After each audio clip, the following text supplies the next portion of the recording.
So the project that I'm going to introduce is Cannon Hill Anglican College, which is the acronym for that is CHAC.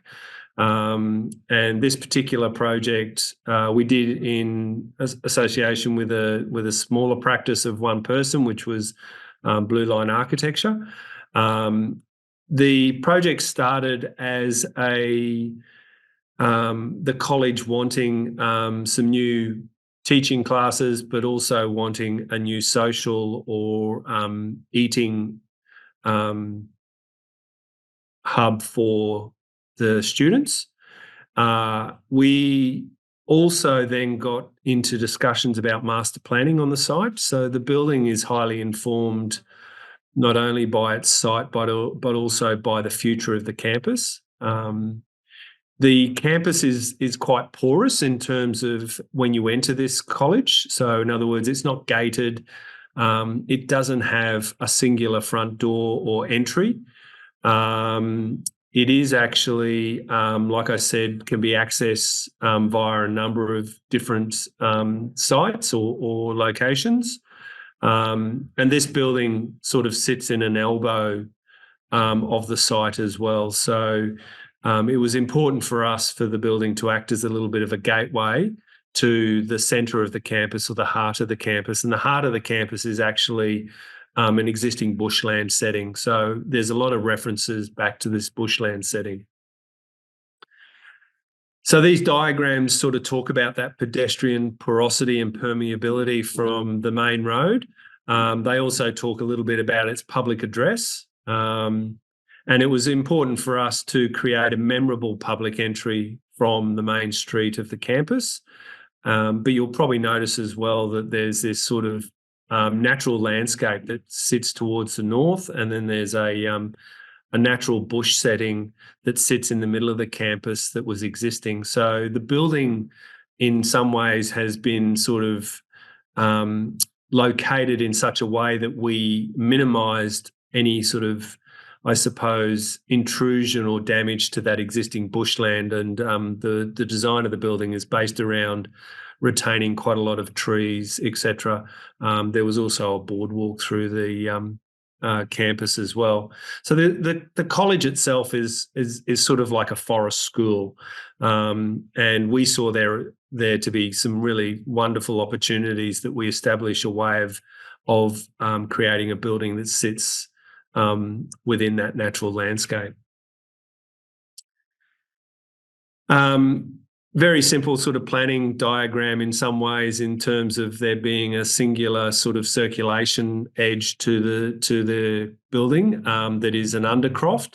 But there was an idea about that undercroft, again, sort of reinforcing that idea of permeability. So you'll see in some photographs later how the building sort of is open to the landscape, and there's points of respite, there's points of gathering, and then the dining precinct also has an opportunity to open to that sort of landscape as well. And you can probably see here we've got existing boardwalks and landscaping that we've worked around as well.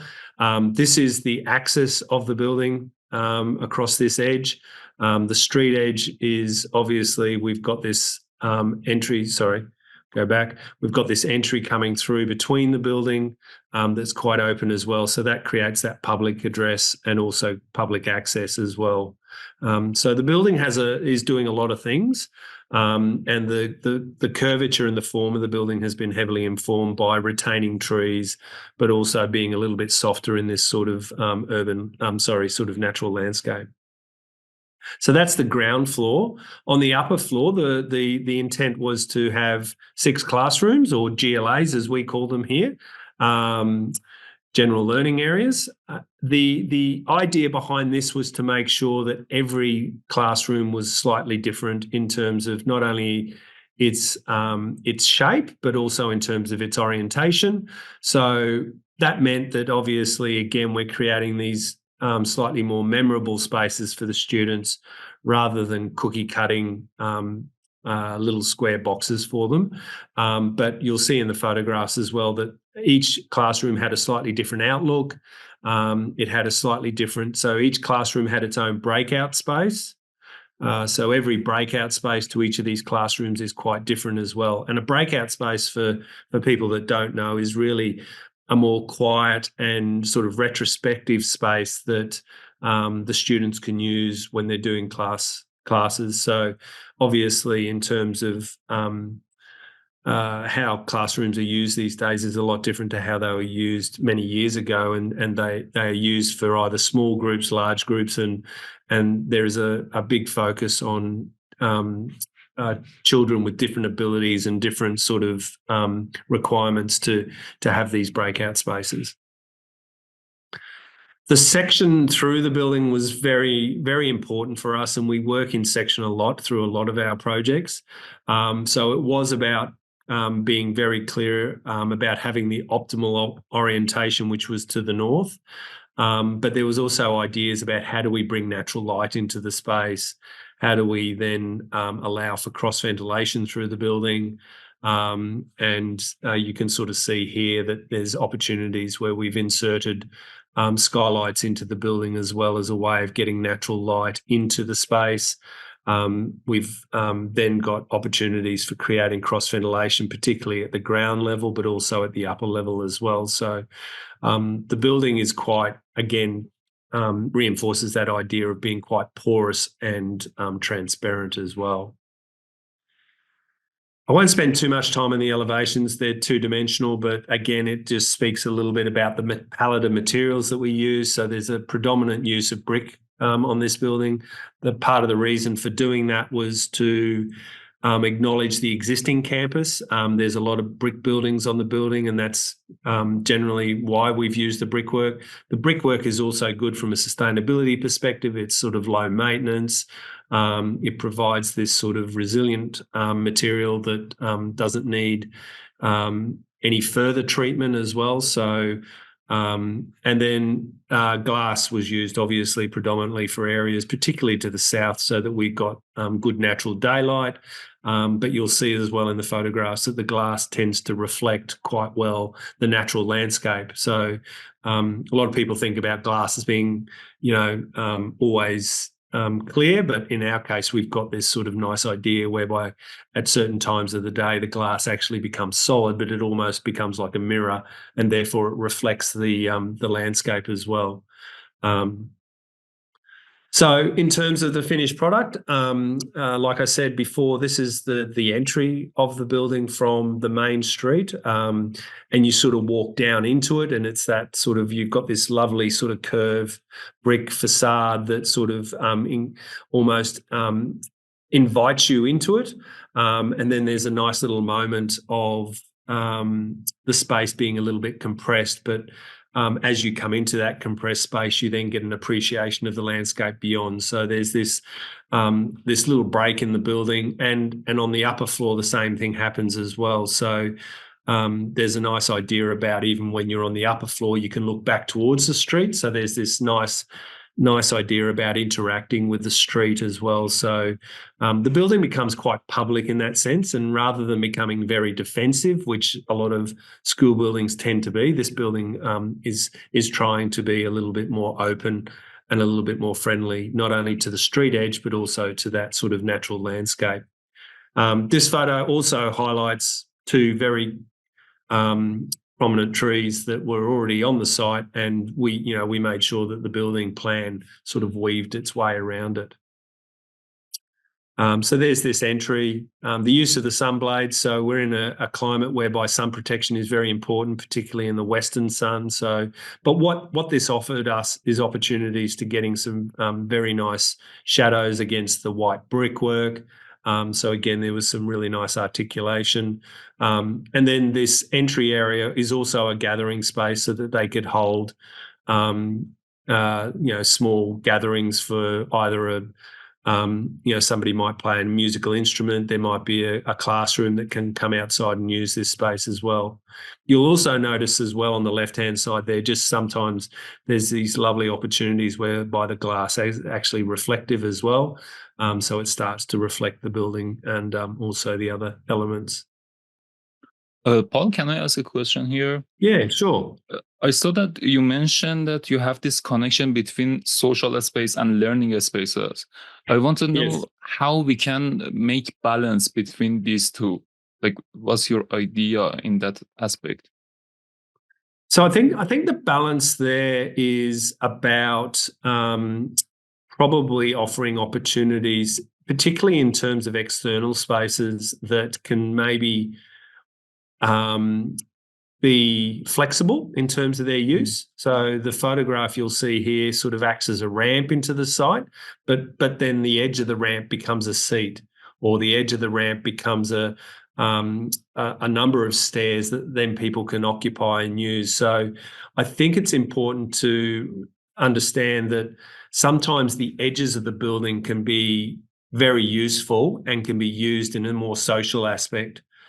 So the building operates after hours at times, and they can hold public events within it as well. So there's, like I said, the building tends to have a lot of flexibility. Classrooms a little bit different in terms of, yes, they're used for education, but there's opportunities for some of those classrooms to be fully open to outdoor areas as well. So I think there's a part of us that thinks about buildings sometimes being, controlled or contained within four walls. For us, we think that there's an opportunity for a lot of the edges of the building to be a lot more permeable and also flexible in terms of their use as well. And I just have one question before we can move on. You mentioned that you Sure, had man. a very hot western sun. What's the climate like in this area? So we're in a subtropical climate. So we have excellent weather. I mean, we have a lot of sunny days. When it gets sunny, when it gets to summer, though, I mean, protection from the western sun is important so that we don't get any overloading of heat. We don't have very cold winters. There is an opportunity to try and make sure we get winter sun. So the sun tends to drop lower in the sky. So we do try to make sure that the building sort of captures that sunlight, particularly during winter. But protection from the summer sun is very important.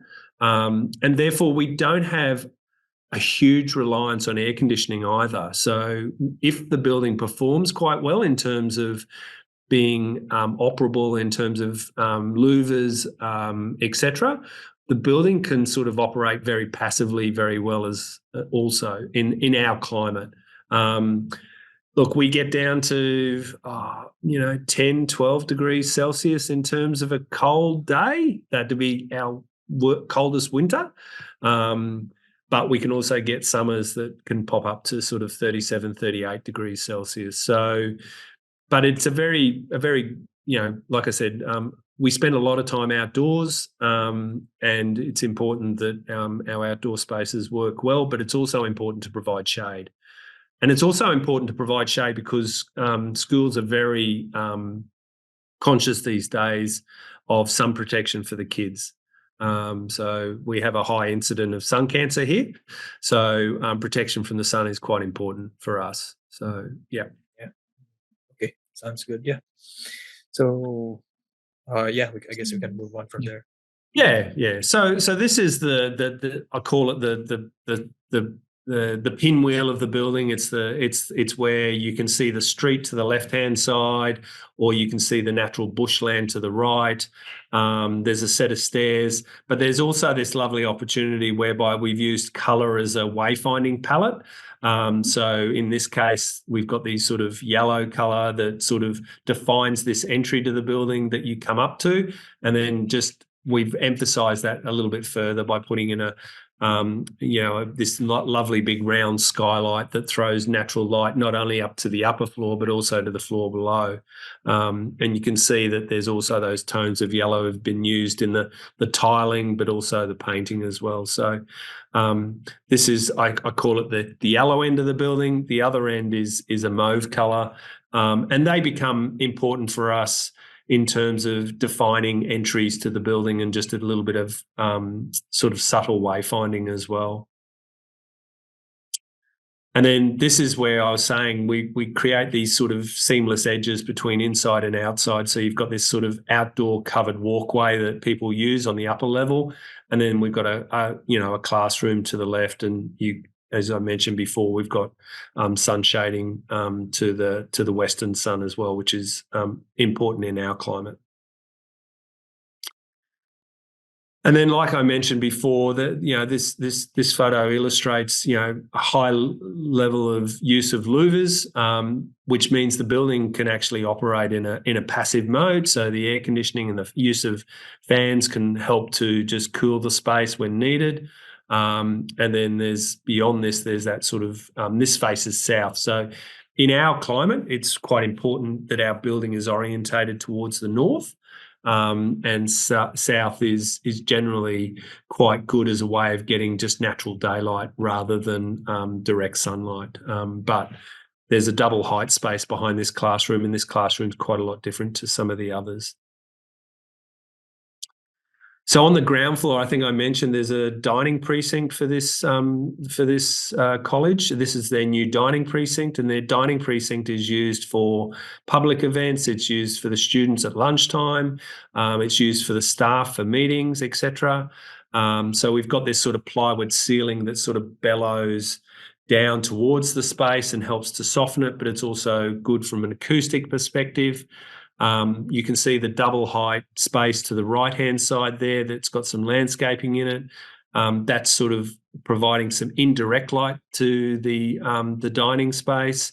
And then there's these tiers of seating and different forms of seating. So the students, can choose whether or not they go sit on the stage or whether or not they sit in around a table. That stage can be used for a small concert performance. They might have a seminar that they need to run. They might have a speaker. So again, there's a high level of flexibility to the dining area. It's not just the classic sort of canteen arrangement. And it's obviously got a high-end kitchen there that obviously provides the necessary facilities for serving of food and drinks, etc. There's a nice use of authentic materials here in terms of the timber, the plywood. Obviously, the landscaping starts to help it as well. So we've used a number of materials that we think help to soften the space, but also give it some authenticity as well. And then this is looking out towards that sort of woodland or bushland environment that was existing, and there's a boardwalk out there. But basically, we've got these very large garage doors that can just be opened up and provide direct access out into the landscape, into these breakout spaces and the undercroft of the building. So the undercroft of the building is a beautiful space to occupy because in those summer days, you get this sort of general coolness and it's a great space for kids to occupy out of the direct sun.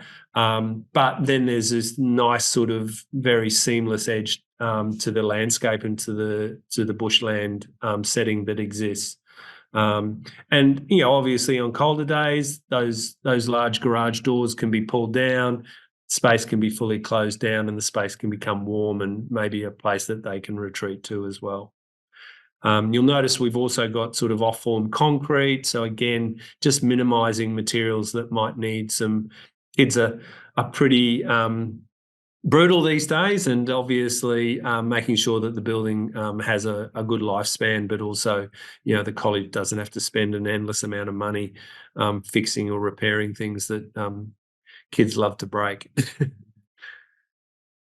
And then this is on the bushland side. So again, you can start to see that palette of materials. The white bricks is sort of a reference back to the white eucalypt tree and the bark of the tree, and then just a little bit of patterning and articulation that sort of again starts to provide some of these lovely shadows. But it also acts as a really nice backdrop to the shadows that comes from the trees as well. But again, it's that sort of undercroft space that I think has been incredibly successful for the kids to occupy, and it's also a space that you move through as well. And then And this is looking Paul, back the other way. when I saw this project, I was like, okay, there is variety of shapes, colors. Like this is such a creative place. Yeah. Do you think this, like having this style, like helps students to get more creative, like help them in the future at this point, 100%. or? Yeah. I think there's I think it's really important that kids are provided with buildings and spaces that are memorable. And I think that this building does do that. I think that we forget about the importance of our childhood. I know that I've grown up in a lot of houses that I remember, and I remember those spaces, and some were quite sad, but some were very good as well. But I think there's just a wonderful opportunity for kids in a creative environment to see what's possible, and also to create variety to their environment as well, because they're the future. And 100%, there's future artists, future architects, future engineers, future scientists within these people. So I think that I think it's a wonderful opportunity for us to sort of provide them with those type of spaces to enjoy as well. Because in a lot of countries there are some set of rules that limits you in designing educational spaces. Like there are like a set of like how to make the floor plan, how to make like the facade, all of them. They say that it's gonna make like students more disciplined, but it's not gonna work in that way. But we had this interview. Like I hope by the time we're gonna put it out, about the creative spaces and how we can design these creative places. But having this set of like place that's user can decide how to use, when you have this open spaces, when you have this like variety of shape, it's gonna help them in like experting social skills in the future. So I think this is really important for the next generation to have this kind of designs for them. Oh, I agree, and I think it's very important that we don't become very prescriptive about buildings, and I think it's important that, and I think you sort of almost tapped right into it there, that kids use spaces in very different ways, and we're not going to learn about how they're going to use those spaces unless we provide them to them. So I think this building does that quite well, in the sense that there is a variety of spaces that I'm still seeing them use it in different ways. I mean, there's no skateboards on this site, but I guarantee if there was a skateboard, this would be a great skateboard park. That's so great. So then look, I mentioned about that the glass. I mean, the building needs to be closed down at certain times. It needs to have glass to provide natural daylight, etc. So again, we just thought that there's still an opportunity, even when there is glass, that maybe the glass does something more than being able to provide natural daylight. Maybe it also then reflects the landscape as well. So you can see in these photos that the landscape is reflected back into the glass, which tends to sort of give the building tends to sort of blend a little bit more into the landscape. There is the use of the colours, the red and the blues are really the college's colours. So there was a little bit of a reference back to those maroon and blue colours that the college adopts in terms of their uniform, but also in terms of their branding. But I think these photos sort of really well illustrate how the glazing can probably do something more than just be solid. And then there's just a further example, and again, just a further example of just some of those beautiful sort of patterns and textures you get with these trees. So our building has picked up on some of those colours and textures in terms of the brown brick and the white brick. And like I said, every time I go there, you see it in a different light, and you can appreciate that just by putting a very gentle curve on the brick and then doing some patterning in the brick sort of is a reference back to the bark of the trees and the leaves, etc. You'll notice as well in this photo, there's just these little pop-out boxes. And if I go back one, you can sort of see this red box here. They're actually, and there's one over here on the right. They're little breakout spaces that are within those classrooms. So, and those windows give an opportunity for the students to sit back and look back onto the street and look into the landscape. And it sort of also allows them to sort of sort of hover outside the line of the building. So, I think that they have been very successful for us as well, and we've witnessed them use them regularly because they're just comfortable spaces to sit. And again, some of these details are also informed by some of our other work that I mentioned before. We've done some small houses that have these little window boxes in them. And, we think that sometimes, they're lovely little spaces to sort of rest in or read a book or sit in. So we felt that some of those breakout spaces within the student teaching areas were an opportunity.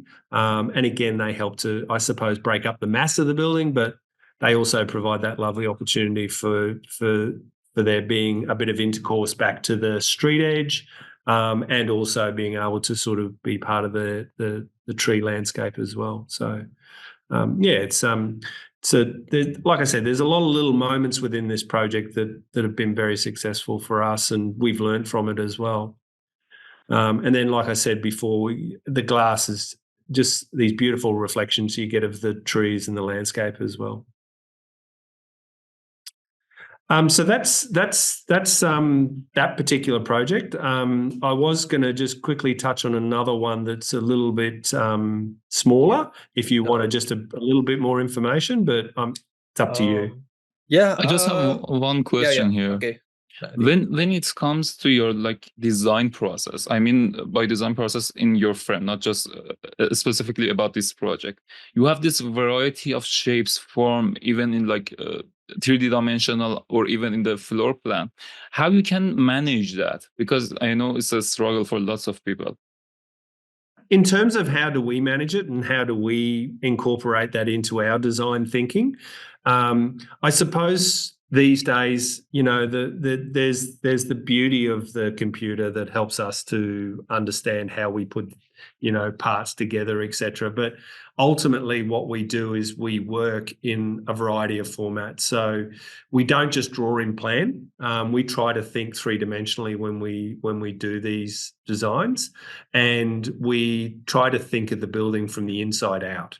So we will start to think about how the inside of the building will work, and then we'll work back through that. We basically use the computer as a tool. So the tool becomes, an opportunity for us to explore maybe various shapes, maybe various forms. How do we deal with the roof? How do we deal with, the window boxes popping out of the brickwork, etc. And then we just jump between the various scales. So, we'll start to generate a little 3D model and we'll start to explore that. But then at the same time, one of us might be drawing up a detail that we think might work for the window seat. So it sort of happens organically, but in saying that, it's a process whereby we've got to be agile enough to work between all these various scales. So we don't just simply jump to the plan and solve it in plan and go, right, we're done, and then just try and elevate the building. We do focus heavily on trying to develop the form of the building, but thinking about how the form of the building might inform the quality and the character of space internally. And like I said, we like to design from the inside out. So the window boxes would have all come out of us when we were doing the form of the building. We would have realised, as we'd already modelled the trees, that there was an opportunity to be within the canopy of the trees. Is there an opportunity to see the tree canopy? And then we would have just explored ways, and we would have said, okay, do we put a window here or do we put a window box? So there is a process we follow within our office, and like I said, we use the computer as a tool, but we don't just design buildings in a plan form.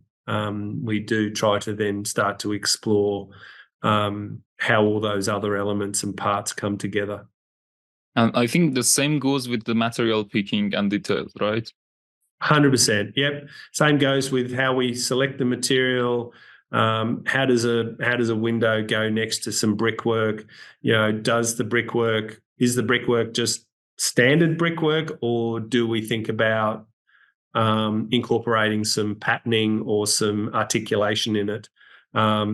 Obviously, with this building, the plan of the building with the curved walls meant that we didn't need to do a lot to make it articulated, but there were nice ideas about how do we finish the end of the wall and how do we use the brickwork to sort of reflect some of the characters of the trees and the trunks and the plants and things like that. And what's really interesting is we have this with lots of other designers, is that everyone think that the architect, the designer had the idea from the start, but it's really about the experimenting with different stuff and see if it's gonna really work out or not. Oh, 100%. Yeah. And we got prototypes of walls done on site to see if we would work with the bricklayer and make sure we weren't getting it wrong, making sure they could still do what we're suggesting. So there's a high level of collaboration that occurs that at the end of the day, when you see the finished product, a lot of people don't realize. So we acknowledge that we're not the holder of all the intellectual knowledge and information. I mean, we need to tap into not only our consultants, but also our subcontractors. And, we need to listen to them. And we try to get them to, I suppose, become part of the process, but also try to take some ownership, and the bricklayer was incredible, because we spoke about how do we do these bricks on edge. And I remember in this particular photograph, those bricks on edges, we had to discuss with them, how do we do that and still maintain a waterproof wall? How does he get what's the most efficient way for him to do that? So there's a lot of stories and a lot of work behind the scenes that which I think you've sort of tapped into there that doesn't get spoken about, but only gets appreciated when it's finished. Yeah, that's absolutely right. And how long you've been working for this in this project, design and construction? It took probably 3 years because it involved from start to finish. It was probably 3 to 3.5 years, and the reason for that was there was a lot of time spent about exploring the option of going to 2 stories. A lot of the campus is all single story, so then we discussed the opportunity about maybe raising the building over 2 stories, and the benefit of that was that we had a lesser footprint on the ground. So that presented an opportunity and a discussion with the college that was good. There was also, we went down the route of the project being tendered and being awarded to a builder. So then there were discussions with the builder about making sure that there were key trades that we had to engage with early. So the brickwork, the concrete, and also the glazing were very important in the very early stages. And the building got built during COVID. So all of a sudden we ended up having a lot of times when the building actually shut down, because what happened was you'd get a bricklayer who'd get COVID, and then the whole bricklaying team would get COVID. And so they couldn't come to site. Then you'd realise that the painter got COVID, and then his whole painting team got COVID. So, we had a lot of challenges, but credit to the college, credit to the builder, and also the consultant team. We came out the other end very rosy. Absolutely, that's so great. So before we move on, I just have one question. This one particularly I've heard a lot being mentioned, especially when we talk about Australia, is the bushland. For those of us who are not so familiar with this, can you describe to us what the bushland is like and what are the challenges when constructing in these areas? Yeah, so in this particular area, the bushland setting is mainly made up of eucalypts. There's sort of a fairly sort of dry base to the land.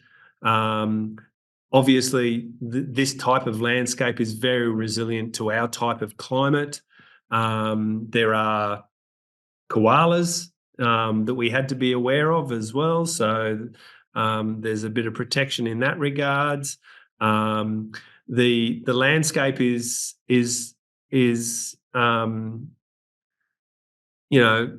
quite hardy, I suppose is the best way to describe it. The bushland setting was also, it sat on the edge of a creek. So obviously, a lot of the nutrients in the soil are gained from being adjacent to a creek. So there was a deck timber boardwalk that was already erected from the previous sort of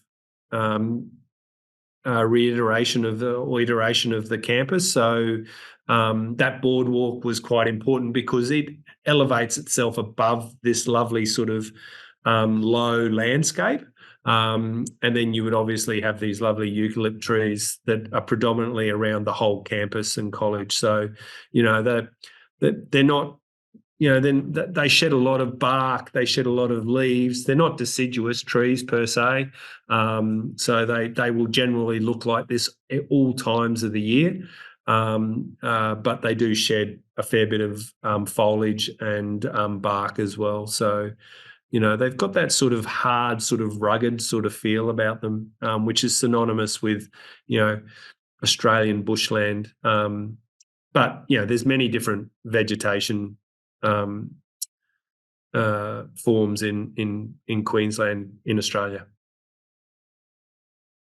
Yeah, sounds wonderful. Maddie, maybe we could, Yeah, we can if there are more go to the questions, next project probably. Yeah, okay. Yeah, so out of this, hang on, why is that not working? So out of that project, we were then engaged with the college to do an administration building. So this building is predominantly for staff, but because we'd set up this sort of palette of materials and I suppose forms that we'd illustrated in the other building, this building is a lot different in the sense that not many students occupy this building, but they tend to, and it's also primary administration. So for those people that don't know, primary just means very young children, very young kids. So this building was the gate or the entry to the primary administration or the primary component of the school. So a different age group of student. But this building was the entry to the building. And basically what we did is we moved the staff into this building from basically a very tiny little single-story building. But the idea behind this building was to reference and you'll see this, but we did this little playful exercise of referencing the uniform in terms of the tie and the collar. And you'll see some of those references in terms of the red here, which references the collars, the zigzag of the roof that references the tie and things like that. Again, I won't go through this building in quite as much detail, but there's obviously that sort of use of the same palette of materials, the use of the brickwork, the use of the concrete, inserting again these sort of circular openings in both the concrete but also the roof to get natural light. So it sits in the terms of the plan, and if I just point it out, so D block, which is the building I just spoke about, sits in the middle of the campus. This one sits right down the end, so it bookends the site. It also has a very large western aspect, and as I mentioned to you before, protection from the western sun is quite important. Again, we like the idea of the curvature of the building to just tend to soften it. And then just the idea of the building having some legibility in terms of circulation through to the rest of the campus and these multiple landscapes. And this building, we were lucky enough to have not only a landscape at ground level, but we encouraged the college to embrace having some green roofs as a way of providing some landscape on the upper level. And these two Um, buildings happened in the same time, or this one No, was after the? no. So this building happened afterwards. So because it's very difficult to have two buildings occurring at once on a campus. So they chose to do D block first. Once D block was finished, we were then engaged to start looking at the design of this building. But Again, this one, students Yep. don't use this one as much. Is that correct? No, It's just about... the students occupy the edges of this building, but they don't use it unless they're actually, so that it has what we call a sick bay in it. So if the student is sick, they would come to this building and they'd be treated by a nurse or whatever. This is occupied generally by staff, and it's generally their social space as well as their meeting space. Yeah. So some two-dimensional drawings. So again, you can probably see we've used some cues from D block as a way of referencing in this building. So we've got this skylight that provides some natural light into the centre of the space. And then, like I said, a little bit of playfulness. So the kids use the walls as to play handball, to kick the ball against. So it was very important for us to have this sort of quite robust base to the building, because younger kids go even harder, and they throw anything at anything. And then, like I said, little references back to the collars and the ties of the kids as well, in terms of some of the structural steel and the upper floor elements of it. This building has a lot of glass blocks at the ground level, which provides nice level of transparency, but also provides a little bit more resilience to how kids might use the building and the edges of the building. And I said on the western side of the building, it was quite important that we provide western sun protection. So this edge of the building has a brick screen to it that provides natural light and controls light into the internal spaces. The triangular forms sort of reference the vernacular context that this building sits in. So directly opposite this building is pretty much just single and double story houses where people live. So there was just a little bit of a reference back to those forms with the use of the triangles. And again, just that simple base of the brickwork, which again is that common brick that's used throughout the campus. So slightly different. Also, primary administration has a lot more control over children, so they need to actually keep the children on the campus. Down the other end of the campus is a lot more porous and kids can come and go as they please. But obviously with this age group of children, it's quite important that they're a little bit more protected from the street edge. Yeah, so that's the two buildings. I didn't put too much together on this one. This was just a little bit of a prelude to the, a bit of a conclusion to the other building, just to sort of indicate how we're moving forward. And there's, we're working on two other future projects at the moment, which is an indoor sports and also another administration building, which is for the senior part of the school. So yeah, it's all pretty exciting at the moment. And yeah. Hopefully in about 18 months' time, I'll be able to show you those. That's so great. Sure. Yeah, we'd be glad to talk to you again about your future projects. Yeah, love to. Yeah. So, did you happen to also design how these two buildings connect, like the transitional spaces? And was there any consideration in that as well? Yeah, there is. There's the campus, and if I just go back to the site plan, as you can probably tell, the campus is quite, what's the word? There's not a lot of legibility to the campus and the way that it's evolved. And obviously when we got involved, there was discussions about how do we now, maybe tie this all together. I suppose what we thought straight away is that we're not going to change the sort of chaotic layout that already exists.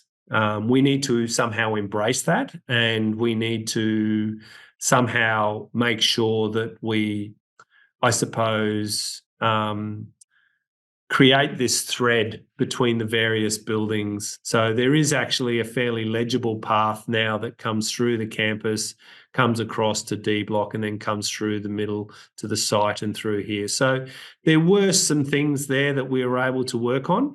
One of the key things as well, though, is that we kept reinforcing with the college about the fact that they are a forest school. So when I use the term forest, I just mean in terms of the fact that they've just got this lovely landscape. So the buildings can't go beyond this edge. So there's a protected landscaped edge to this whole campus that we cannot touch. And there's a creek that runs through the site as well that you can sort of see in this diagram. So we just kept reinforcing that maybe there's an opportunity. Every time we do a building, we need to create these little micro landscapes as well, so that the buildings, so we don't just end up with this really sort of very hard sort of concrete landscape.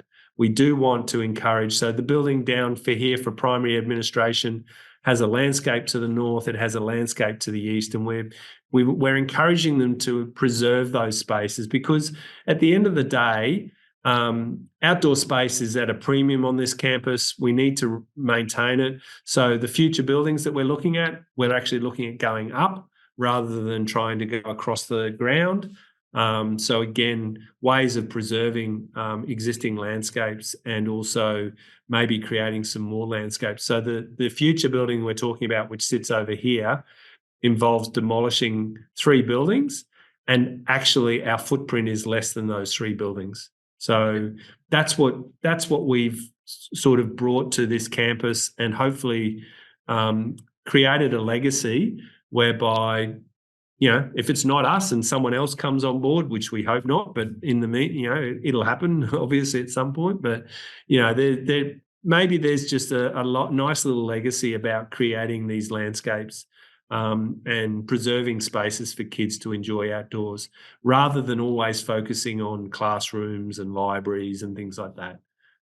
So, you know, a lot of schools, as they get larger, get harder to deal with that expansion idea, because they end up sort of, you know, basically just filling in more space. Yeah, and with having these unique spaces, they're gonna have amazing memories, like from childhood. Exactly. Yep. It's all about creating memorable spaces, memories, and you know, not focusing on just what's on your phone. How long has this school been started?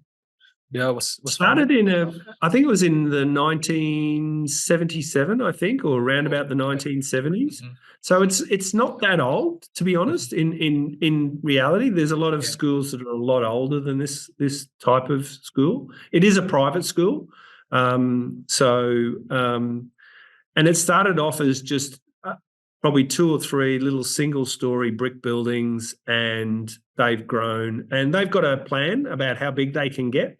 They now occupy the land over the other side of the creek, and they use that for their sports.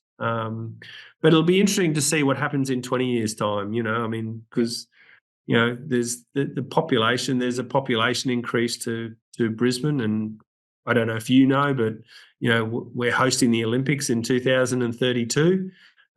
So, you know, the city's getting ready for some form of population explosion. Let's see how we cope with that. That's great.